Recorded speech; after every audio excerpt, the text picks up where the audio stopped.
Bonjour à tous, c'est Anaïs de My Future, une entreprise sociale et solidaire qui accompagne les 13 à 20 ans dans la recherche de leur futur stage, alternance. En tout cas, on vous fait découvrir tout plein de métiers. Et aujourd'hui, on se retrouve à l'EHPAD d'Etel, donc un EHPAD qui est une maison de retraite pour seniors. On est à Tassin-la-Demi-Lune, à côté de Lyon. Et puis, on va découvrir aujourd'hui 3 métiers autour du soin. Vous me suivez ?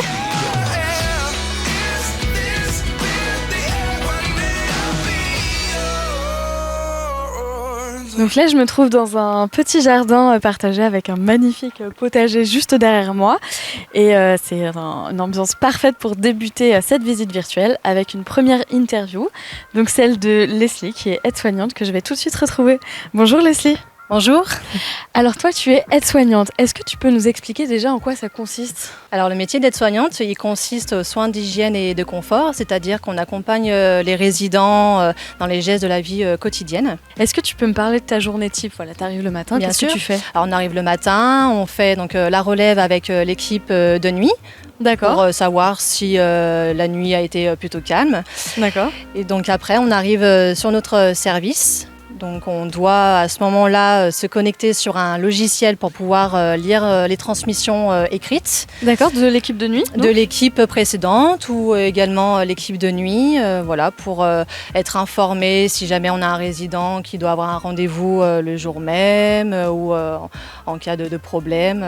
Et ensuite, on va chercher le chariot de nursing. Vous avez donc des gants, des protections, des serviettes, de quoi faire une douche ou une toilette des résidents.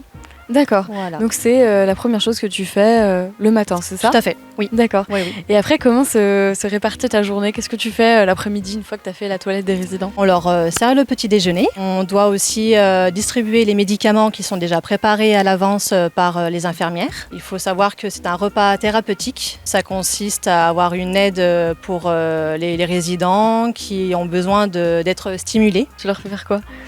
On leur montre les bons gestes à avoir pour prendre tout simplement la fourchette. D'accord, ok. Voilà. Et c'est eux qui se servent à manger ou c'est vous qui les servez ? C'est nous qui leur servons. D'accord, Oui. ok. Ouais. Et très bien. Et ensuite, une fois le déjeuner, qu'est-ce qui se passe l'après-midi pour les résidents ? Eh bien, c'est le temps de la sieste. D'accord. Voilà. Donc toi, tu te Le reposes repos. aussi ? Oui, on en profite. Ok. Il y en a bien besoin. D'accord. Et après, il y a le goûter. Mhm. Ensuite, après le goûter, on a le change et le repas du soir et le coucher. D'accord, Voilà. ok. Et au quotidien, en fait, tu accompagnes combien de résidents, en fait ? Alors, sur l'unité de vie protégée, on a 10 résidents. Donc, ça reste une petite unité Ouais. en étant 2 soignants. Et est-ce que tu peux nous expliquer aussi ce que c'est que l'unité de vie protégée ? Parce que j'ai cru comprendre qu'on était dans une unité un peu Tout spéciale. à fait. Alors, ce sont des résidents qui sont atteints de la maladie d'Alzheimer et la maladie apparentée. Voilà. Ils présentent des troubles cognitifs. Et de la donc, mémoire, du coup. Tout à fait, oui. Est-ce que c'est pas compliqué d'accompagner ce type de public ? Il faut être formé. Donc justement, je peux vous parler qu'en tant qu'aide-soignante, on nous donne la possibilité de faire une formation d'assistante de soins en gérontologie. Ça nous permet d'acquérir d'autres compétences pour mieux prendre en charge ce type de personnes âgées. Voilà. Donc c'est sûr que voilà, pour exercer ce métier, il faut avant tout aimer le contact humain, les soins et bien sûr la personne âgée. Ouais. Et ça demande voilà, des qualités requises qui sont vraiment l'empathie, je dirais, et l'écoute, voilà, qui sont très importantes. Ok. Et est-ce que tu peux me parler un petit peu de ta formation et de ton parcours ? J'ai passé ma formation d'aide-soignante sur 10 mois et c'est sur concours. Donc avant d'arriver ici, toi, tu as fait plusieurs stages, c'est ça ? Tout à fait, oui. D'accord. Oui. Des stages, donc j'ai été sur l'hôpital, j'ai été en chirurgie orthopédique, ce qui était très intéressant. Orthopédique, donc les pieds, c'est ça ? Tout à fait, Ouais. oui. Vous avez vu juste. Ok, très bien.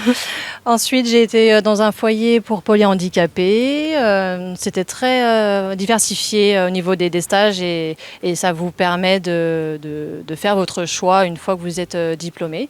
Et c'est là que j'ai eu le coup de cœur pour les personnes âgées et que j'ai choisi de travailler en EHPAD. Pourquoi ce coup de cœur ? Ça ne s'explique pas. Vraiment, c'est ouais, c'est le seul public où je me suis sentie à l'aise et à ma place. Ouais. D'accord, Ouais, ok. ouais. Donc c'est vraiment une vocation en fait pour toi. Tout à fait. Oui, ça reste une vocation. Ouais. D'accord. Et alors, ça fait combien de temps que tu es arrivée ici et comment ça s'est fait ? Alors, je suis arrivée fin janvier 2023. D'accord, Donc ça fait fait quelques mois. Et donc je suis arrivée sur l'unité de vie protégée, ce qui était un choix, ce qui me permet d'avoir, je trouve à mes yeux, une meilleure prise en charge, car ils sont moins nombreux comparés sur les étages.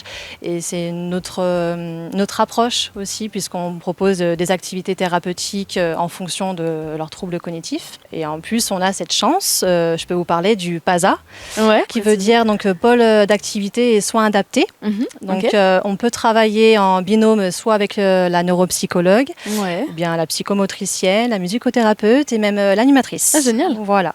On a tout un programme qui est planifié. Pour préciser, parce que j'y pense comme ça, en fait, ici, il y a plusieurs étages et chaque étage a un peu son pôle de soins, c'est ça, c'est soignant. Oui.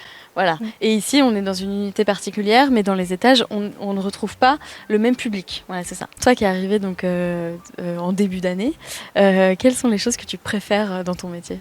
Alors, dans mon métier, je préfère le relationnel. Avec les personnes âgées.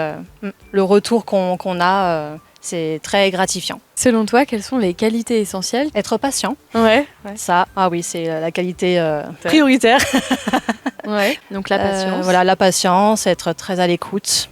Et avoir beaucoup d'empathie. Tu me disais tout à l'heure que tu étais particulièrement bien tombée dans cette EHPAD-là.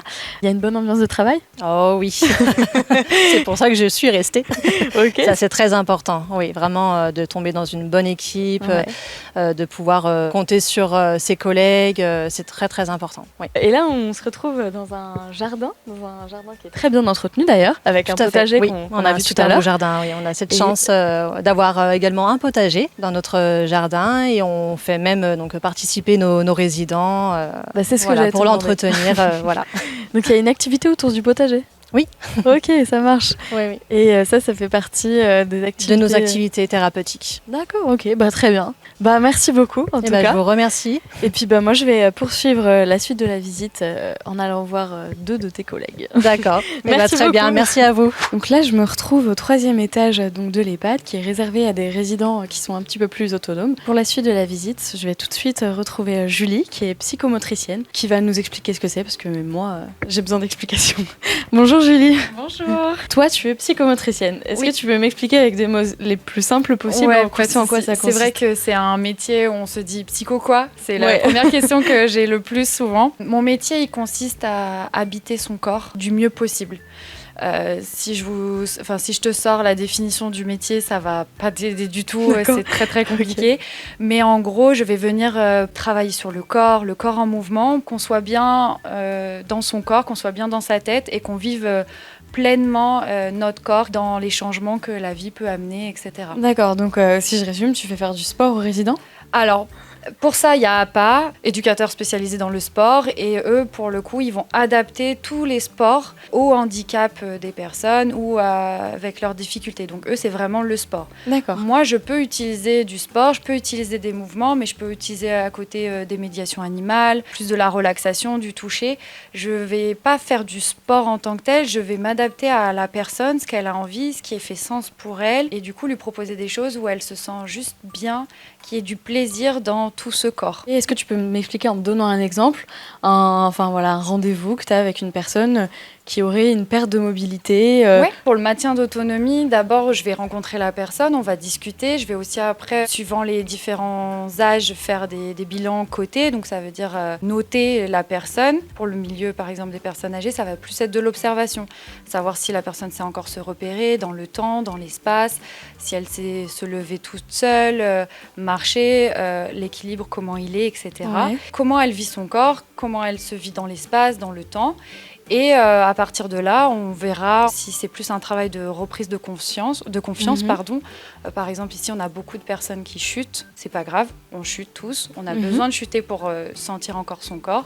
D'ailleurs, les enfants chutent tout le temps et c'est comme ça qu'ils apprennent. C'est vrai. Je viens pour dédramatiser ça et redonner confiance de vos jambes peuvent encore vous porter. C'est pas parce que vous avez 75 ans que vous pouvez plus rien faire. Une fois en fait que tu as évalué l'autonomie et les capacités physiques de la personne, après tu vas lui proposer différentes activités, c'est ça ? Oui, des massages, des touchés thérapeutiques, aller marcher. Parfois on peut penser que je discute beaucoup, mais rien que dans la discussion, il se passe énormément de choses. Il y a tout un travail d'avoir confiance, que la personne nous fasse confiance aussi. En fait, je viens soit en chambre, soit dans les lieux de vie des résidents ici, pour faire mes séances. J'ai aussi un lieu qui s'appelle la SNAL Snozelen, qui est un lieu cette fois autour des sens. Donc on va venir stimuler ou apaiser la personne suivant les 5 différents sens. Donc du coup c'est tout ce qui est bercement. Par exemple on peut utiliser pour ça un hamac. Et tu as utilisé aussi tout à l'heure le terme de toucher thérapeutique. Oui. Est-ce que tu peux nous expliquer ce que c'est ? Quand on dit thérapeutique, c'est qu'on va mettre derrière des objectifs. Je ne vais pas caresser la main pour caresser la main. Moi mon toucher, j'essaye de le sortir déjà de tous les soins invasifs qu'ils ont, parce que la toilette c'est plus forcément eux qui les font,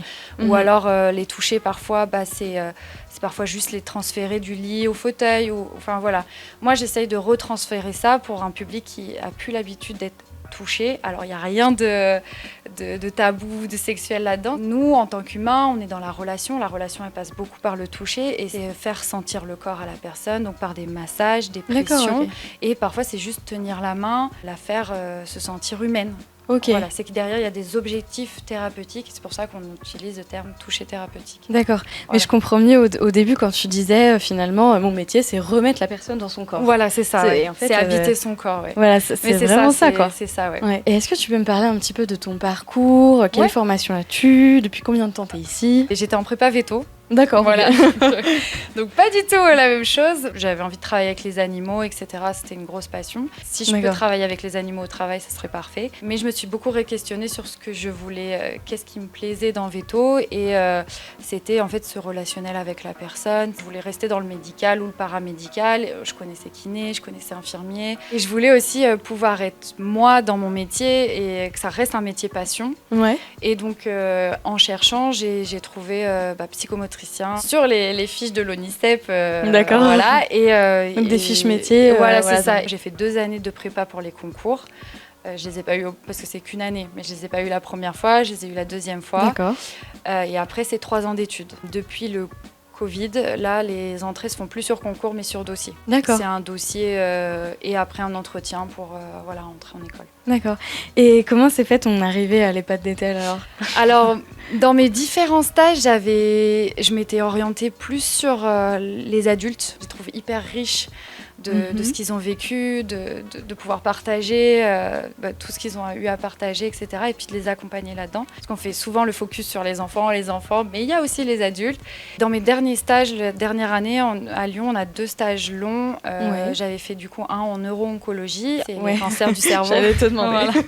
Voilà. Et un en EHPAD. Et vraiment, j'ai beaucoup aimé pouvoir... le lien qu'on peut avoir avec ces personnes âgées, le travail hyper important qu'on fait dans ce corps... qui a vécu plein de choses mais qui lâche, comment on peut les accompagner au maximum pour retrouver du plaisir. Beaucoup nous diront je veux mourir parce que je ne sers plus à rien, juste parce que ils sentent que leur corps leur fait un peu défaut. Donc nous on est là pour transformer ça et pour dire ouais c'est sûr on fera pas de marathon, on fera pas les JO et encore peut-être certains, mais on peut faire encore des choses. C'est pas une fin en soi de vieillir et ça peut être très beau le vieillissement et voilà. Ouais. Donc en fait si je comprends bien quand je t'écoute, tu leur redonnes confiance aussi. Voilà, c'est ça. Quels sont les conseils que tu donnerais à un jeune ? Déjà, c'est un métier passion. Faut pas que ça soit par défaut. Enfin, ça se verra, ça se sentira. Aimer le contact, la relation, partager avec les gens. Ça, c'est un autre truc qui est hyper important pour moi. Voilà, avoir plaisir à être soi-même et à être là, quoi. Ok. Voilà. Et du coup, depuis combien de temps tu es ici exactement ? Alors moi, ça fait un peu plus de 2 ans maintenant. 2 ans. Ouais. Et donc tu travailles tous les jours ? Je travaille tous les jours, mais je suis qu'à mi-temps ici. J'ai un autre mi-temps, du coup, avec des adultes polyhandicapés. Donc déficience intellectuelle et déficience corporelle. Une autre question souvent qui intéresse les jeunes aussi, c'est l'ambiance de travail. Est-ce qu'il y a une bonne ambiance ici ? Oui. Franchement, autre chose importante, c'est de savoir travailler en équipe. Ça, je ne l'ai pas dit, mais c'est hyper important. Notre métier est un carrefour de compétences, mais on a besoin énormément des autres pour pouvoir faire notre travail. Moi, j'ai besoin énormément des aides-soignants, des infirmiers qui passent beaucoup plus de temps avec les résidents que moi pour avoir des informations sur comment il est aujourd'hui. Est-ce qu'il y a quelque chose qui s'est passé quand j'étais pas là ou est-ce qu'il vous a dit un truc que moi, il m'aurait pas dit ? Parce que parfois, la personne... va moins dire de choses parce qu'elle n'ose pas, parce qu'il y a ce côté paramédical. Et tu parlais de médiation animale et aussi de ta passion un petit peu pour les animaux à travers notamment des précédentes études de vétérinaire. Et du coup, ça consiste en quoi exactement la médiation animale et est-ce que vous en faites ici ? Alors, une médiation animale, comme son nom l'indique, c'est qu'on va venir intervenir dans des activités avec des animaux, auprès de résidents, donc de groupes ou d'individuels. Les animaux, on le sait tous, sentent plus de choses que nous et ils peuvent apporter pour certains énormément. Il y en a beaucoup en arrivant à l'EHPAD ont dû se séparer de leurs animaux. D'autres venaient de milieux ruraux, donc ils avaient des animaux autour d'eux. Ça fait parfois un vide. Nous, avec la médiation animale, c'est retrouver des petits instants avec l'animal, à caresser, à donner à manger, des croquettes. Mais ça peut aussi être faire un parcours moteur. Donc, ça veut dire devoir prendre le chien, si c'est un chien en laisse. Et sans s'en rendre compte, des gens qui ont du mal à se lever ou du mal à marcher, par ce biais-là, juste suivre... être plus à l'aise. Voilà, être plus à l'aise et ne pas se rendre compte de l'effort qu'ils font et juste prendre du plaisir. Là, on va pouvoir remettre en place une médiation animale. Donc, c'est une dame qui est bénévole. Donc, ce n'est pas toujours du bénévolat. Hein. Souvent, c'est les structures qui doivent payer. Donc, nous, ça serait une dame qui vient intervenir avec son petit chien. C'est primordial pour ceux qui le souhaitent de pouvoir avoir ce contact privilégié avec un chien, un chat ou autre. Et vous avez des animaux sur le site ou pas du tout ? On a des chats qui passent et on en voit qui s'émerveillent de voir les chats passer. C'est les chats des voisins, mais moi j'aimerais beaucoup, et je ne suis pas la seule dans l'équipe, à espérer qu'un jour on puisse en avoir un ici parmi nous. Ok, c'est un peu la mascotte de l'établissement. Voilà, c'est ça. Donc on n'a pas de chat, mais on a des poules, on en a 3 et elles servent pour les œufs qui sont utilisés pour le PASA ou pour l'UVP, pour faire des activités thérapeutiques autour de la cuisine. Mais les poules sont là aussi pour une partie de nos restes alimentaires. Donc les poules pour le recyclage des déchets alimentaires.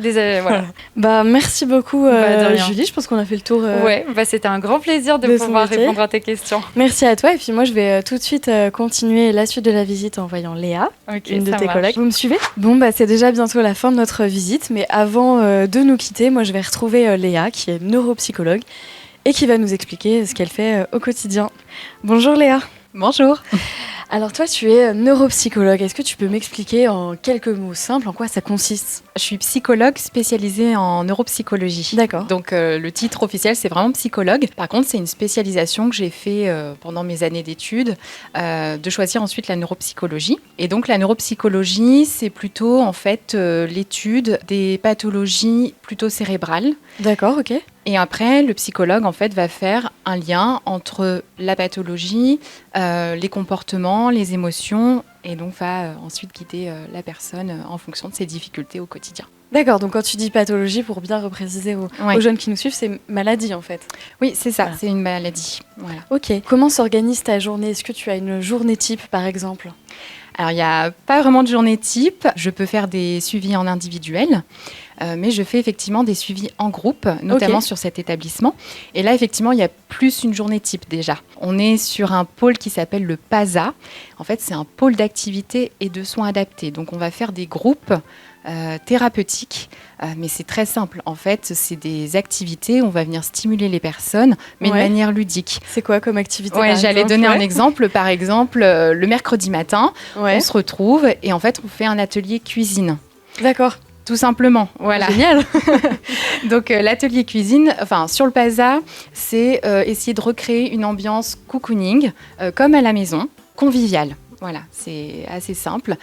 Donc, c'est de retrouver en fait des gestes de la vie quotidienne, parce que quand les personnes arrivent en EHPAD, il y a beaucoup de choses qui ne font plus, qui nous semblent très simples et évidentes qu'on fait tous les jours à la maison, typiquement cuisiner. Donc tous ces gestes-là, en fait, eux, ils vont en salle de restauration, tout est préparé par les cuisiniers.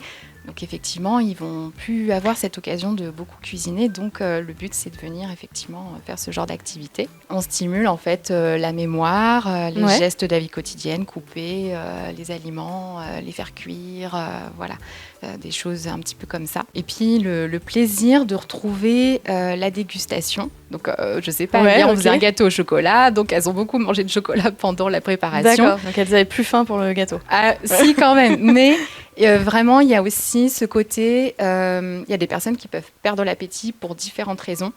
Donc voilà, il y a aussi retrouver le plaisir gustatif de manger ensemble, puisqu'après, justement, on partage le repas et on déguste bien sûr la préparation du matin. C'est toi qui proposes les recettes ? Oui, alors on essaye de les trouver ensemble. C'est un petit challenge parce qu'on n'a pas beaucoup de temps. On a une petite heure pour cuisiner. Donc il faut que ça rentre quand même dans les clous puisqu'après on le mange derrière. Mais non, on essaye aussi quand même de trouver des choses avec les résidents de l'établissement qui viennent au groupe pour faire les recettes. Ouais. Donc si je comprends bien, donc ces groupes collectifs, en fait, ça sert à les stimuler pour qu'ils restent en forme, en fait, tout simplement. Oui, c'est ça. En fait, dans le cas des personnes âgées, on va avoir des personnes qui ont ce qu'on appelle des troubles cognitifs. Donc les troubles cognitifs, c'est par exemple perdre la mémoire, être un peu désorienté, plus savoir quel jour on est ou quel moment de la journée nous sommes, avoir des difficultés parfois pour s'exprimer. Ça peut être accompagné en fait effectivement d'anxiété, un petit peu de stress. Ça dépend vraiment des personnes. Donc c'est pour ça qu'on essaye d'avoir un environnement convivial parce qu'un environnement convivial, c'est un peu contenant, c'est ce que nous on dit en tout cas. Ouais. Et donc ça permet d'être rassurant. D'accord, ok. On les voit toutes les semaines, c'est toujours le même groupe pour avoir un rituel. Et donc les rituels, ça permet d'avoir des repères. Et les repères, on en a tous dans notre vie, on s'en rend pas compte. On est tous un petit peu plus ou moins ritualisés et c'est ce qui nous permet de se sentir bien au quotidien. Ok, donc ça, ce sont les séances collectives. Oui. Et alors quand tu proposes des séances individuelles, ça consiste en quoi ? Alors c'est très différent. Effectivement, je vais être plus sur un suivi individuel, plutôt la représentation du psychologue, je pense qu'on s'imagine. Ouais, donc effectivement, c'est vraiment des suivis, soit parce que la personne est arrivée au sein de l'établissement, et arriver dans un EHPAD, c'est loin d'être évident, on quitte sa maison. Si on vient en EHPAD, c'est parce qu'on a des difficultés au quotidien, qu'on ne peut pas rester chez soi tout seul. Ouais. Donc, c'est pas facile de quitter sa maison, de quitter son environnement qu'on connaît bien. Donc effectivement, je vais systématiquement à la rencontre des personnes qui arrivent. C'est une discussion, c'est assez simple. Les personnes âgées sont touchantes parce qu'en fait, elles sont toujours très accueillantes. J'étais moi-même assez étonnée en fait qu'il n'y ait pas le rejet du psychologue quand on annonce psychologue, pas du tout. Et ils sont plutôt preneurs justement d'une personne qui a le temps en fait, de rester pour pouvoir discuter avec eux. Et vraiment, c'est pas 5 minutes, on peut prendre 30 minutes, 3 quarts d'heure, 1 heure s'il le faut. Ma mission, ça va être de repérer si il y a une souffrance psychologique, par exemple, de la tristesse, de l'anxiété, de la nervosité, du fait d'être arrivé ici. À travers l'entretien, je vais déjà aussi pouvoir commencer à voir s'il y a ou pas chez cette personne, donc ce dont on parlait tout à l'heure, des troubles cognitifs. Et un besoin de suivi. Et un besoin éventuellement d'un suivi. Au-delà du suivi, ça peut être aussi juste redonner à mes collègues, parce que je travaille en équipe, donc avec les aides-soignants, avec les infirmières, avec les autres paramédicaux, les médecins. Voilà ce que j'ai pu vivre durant l'entretien. Et ça, c'est très important pour pouvoir se dire, voilà comment on agit tous en fait avec cette personne. Elle est complètement désorientée, elle ne sait pas quel jour on est. Est-ce qu'on ne peut pas mettre un petit calendrier en place ? Est-ce que le matin, ce n'est pas important de lui redire, on est le matin, on est tel jour, etc. Voilà, des petites choses en fait que chacun après peut amener au quotidien. J'imagine en plus qu'au cours de ces entretiens, tu dois entendre des histoires de vie assez incroyables. Oui, forcément. oui. En plus, je suis encore quand même avec une génération, il faut le dire, qui ont vécu la guerre. Donc, certains sont plutôt encore marqués par cette période-là. Mais au-delà de ça, effectivement, ils ont parfois des choses qui nous donnent énormément sourire. Et bien sûr, j'entends aussi des choses pas forcément toujours faciles, des événements de vie, de famille douloureux, compliqués. Mais justement, je suis aussi là pour l'entendre et l'écouter et puis accompagner. Il y a des gens qui, malgré leur grand âge, ne se remettent pas d'une situation de vie qu'ils ont pu effectivement avoir. Mais c'est aussi pour ça que je suis là. Voilà. Ok, je pense qu'on a bien cerné ce que tu faisais. Est-ce que tu peux me parler un petit peu de ton parcours ? Alors du coup, le parcours, après le bac, c'est une faculté de psychologie. Pour être psychologue, c'est 5 ans. Donc c'est 3 ans de licence, ça s'appelle comme ça, c'est une licence. On étudie la psychologie de manière, on va dire, générale, puisqu'il y a plusieurs disciplines dans la psychologie, chose qu'on ne sait pas toujours. Et ensuite, au bout de la 4e année et la 5e année, en fait, on se spécialise un petit peu plus. On fait un master. Donc là, il y a différents masters. Et c'est là où j'ai fait le choix de faire un master en neuropsychologie. Le master, pour moi, ça n'enferme pas. On peut hésiter sur un choix de spécialisation, mais en fait, après, on fait des stages. Moi, par exemple, je suis avec les personnes âgées. Ouais. Mais en fait, je peux travailler avec n'importe quelle population, des enfants, des adultes, des personnes âgées. D'accord, ok. Je peux complètement changer de voie, voilà. Enfin, on peut se reformer tout au long de sa carrière et vraiment, ça ne nous enferme pas dans un domaine très précis. D'accord, c'est bien de le préciser, qu'on peut aussi voir différents domaines et différents publics aussi. Oui, voilà. Ouais. Tu es dans l'EHPAD ici depuis combien de temps et qu'est-ce que tu as fait avant éventuellement si tu as des expériences un peu marquantes Alors moi j'ai un parcours un petit peu, j'ai envie de dire atypique, mais ça n'a pas été évident pour me stabiliser au niveau de l'emploi. Mais ça a été très enrichissant. Tout de suite après la fin de mes études, j'ai travaillé dans le domaine de la gériatrie avec les personnes âgées, donc, et en EHPAD. Voilà, il y a eu des opportunités qui ont fait que j'ai pu tout de suite aller dans ce milieu. Sur cet établissement, en fait, je suis là depuis un peu plus d'1 an. J'ai fait beaucoup de remplacements, donc des gens qui étaient, par exemple, en congé maternité ou qui étaient en arrêt maladie. Je les ai remplacés sur leur poste. En 6 ans de métier, je suis, je crois, à mon 9e poste. D'accord, donc ça fait beaucoup, mais c'était vraiment formateur.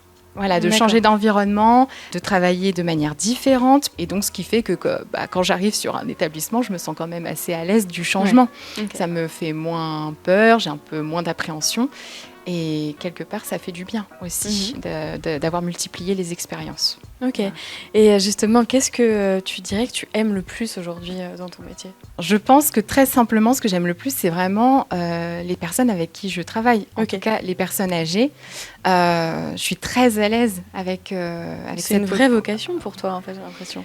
Aujourd'hui, oui, pas au départ. Voilà, je préfère être sincère, mais comme quoi, je le précise parce que c'est bien de dire qu'on a eu des doutes aussi et que finalement, après, on se trouve au bout d'un moment, grâce aux expériences.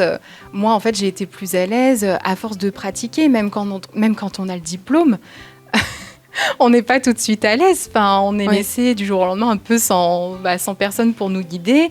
C'est pas évident, même si on a son diplôme, qu'on connaît les choses.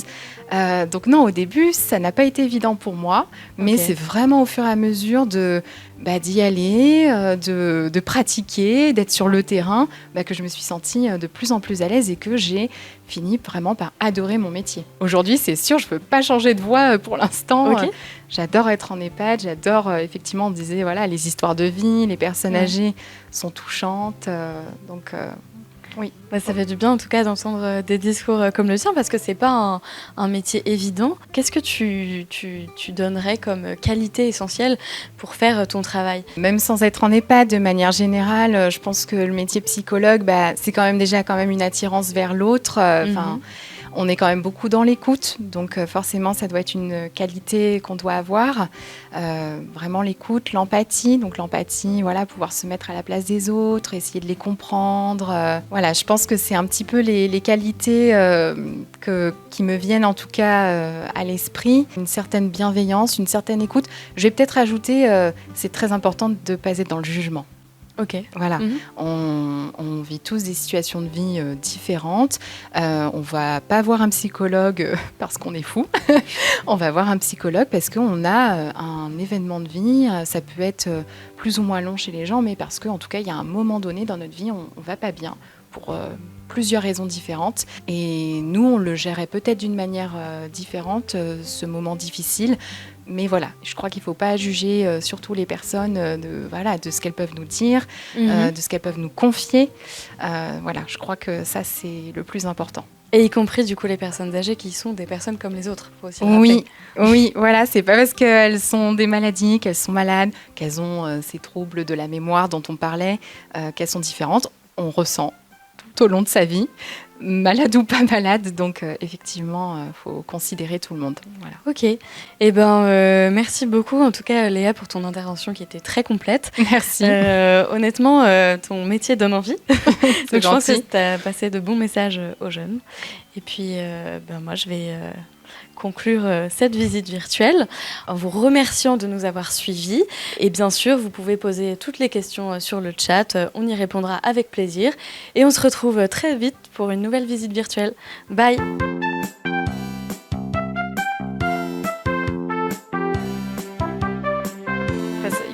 plus de poules. Alors, on a des chats qui... C'est des chats de voisins. Oh là là. Oh. J'ai été dans un centre de chirurgie esthétique. Mais je vous dis n'importe quoi. Ah mais le cerveau, c'est dingue. C'est la première fois que je suis dans une situation pareille.